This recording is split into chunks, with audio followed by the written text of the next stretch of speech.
that's another thing you probably led into working at Vice, because they kind of really started that whole like branded content. Like, what is this, a doc piece or is this a Dr. Pepper commercial? So you're absolutely right. So I mean that was a ton of the stuff that I did also, and that was again coupled with travel, but sometimes just tongue-in-cheek style branded content. I mean, I did this amazing series, one for the World Cup and one for BMW Mini Cooper, where they basically had like a travel competition show. They picked.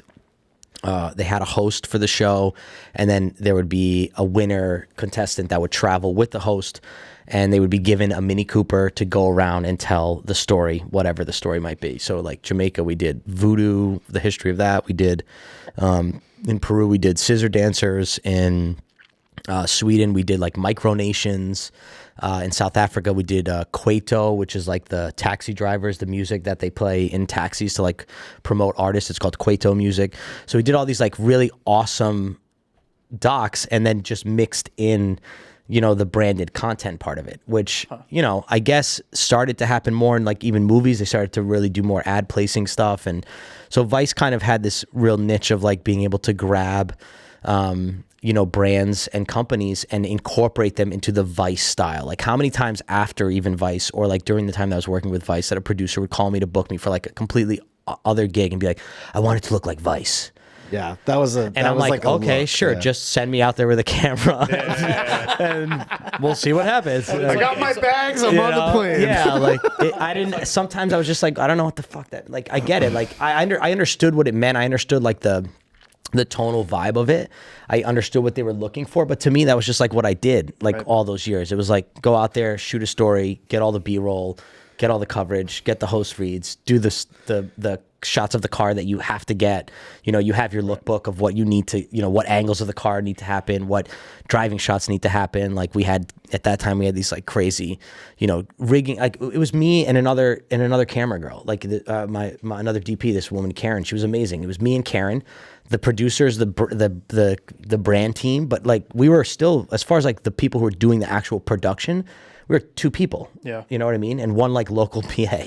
So anytime I went out in the field with like do advice, I was like, okay, then so just rent us a car in that location and the two of us will fly down and we'll just shoot it and get everything that you want it to be, I guess. If they ever get it back and be like, oh, I guess this is what Vice looks like, or No one ever complained to me. I don't know. I was like, yes, they were. I was happy really with it. shittily like Stefan does, trying to segue into this great Mini Cooper BMW story that you have, but I just fucking balked on it. There you go, Stefan. It just seems like that was their way of trying to get somebody else to pay for their stuff without them having to front the money. Yeah, for sure, for sure. And they were, you know, from a production like standpoint, they were like awesome trips to go on. You got, you know, you stayed at great places. You got taken care of. I mean, but you know, there was still a very documentary feel to them because it was still very small crews. It was done in a very kind of like Vice way.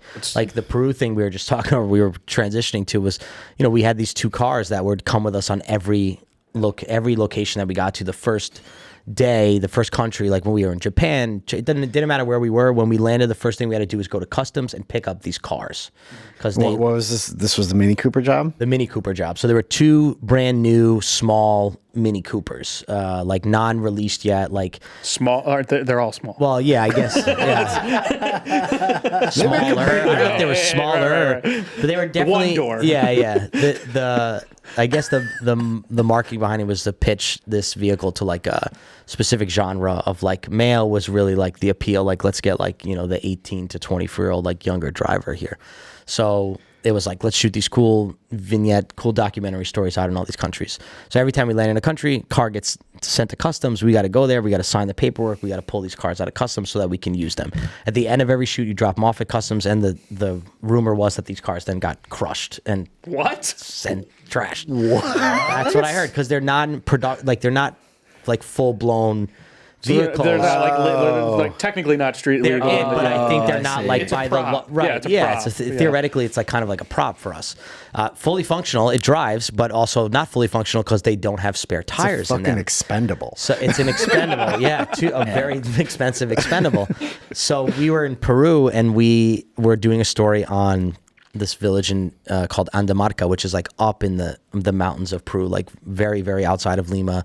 Piquiu was the nearest village from that mountain village. And when I mean mountain, I mean like you're driving dirt roads, this one wrong left turn, and you're this down to Two the lanes, bottom. like one car comes, you not gotta two stop. lanes, one dirt road that led to like one village to the next village in the mountains. Okay, I have already done a million shoots with Vice. We're having a great time. The crew is awesome. We're having an awesome time. We get to the mountain village, or we're getting right before the mountain village where we have to do the mountain driving. So we're off now the main roads and the paved roads, and we're going now into the mountains. The cars in Peru were meeting us at that point in our journey so that we could continue on into the mountain village and drive them with us.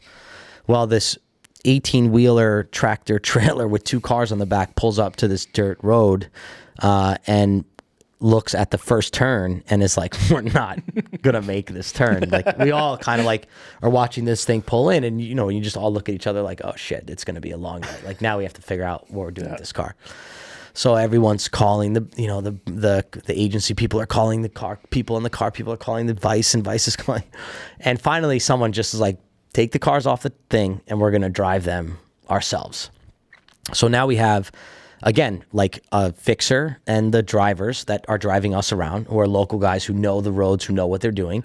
And then these 2 manual cars. So now we have to pull people off of the crew who know how to drive manual to drive these 2 cars to this mountain village. The sun is going down, the day is ending, and we have been for the last 2 hours debating what the hell we're going to do with these cars.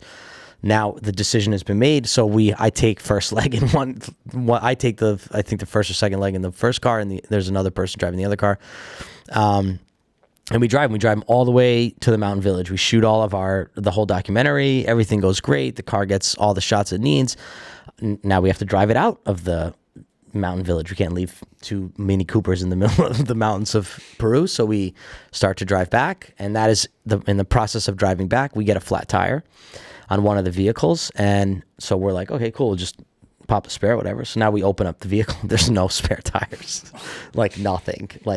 So I'm like, okay, now I know why this is not like a full blown, they're not even like ready. So now we're like, okay, so here we are again. Agency people calling car people, calling Vice, and the decision is made to just leave the car in the mountains and continue on with the journey. So there's very possibly somewhere between Piquiu and Andamarca, Peru, a Mini Cooper just sitting there in the mountains. It's like a national monument now. People go. I would hope that someone gassed that shit up and changed the tire Dude, or you some should shit, go because back they just there. got like You go back there. There's someone driving that car. This is a documentary you can pitch to Vice. Oh yeah. Yeah. Find a Mini I don't Cooper. think they're taking ideas right now.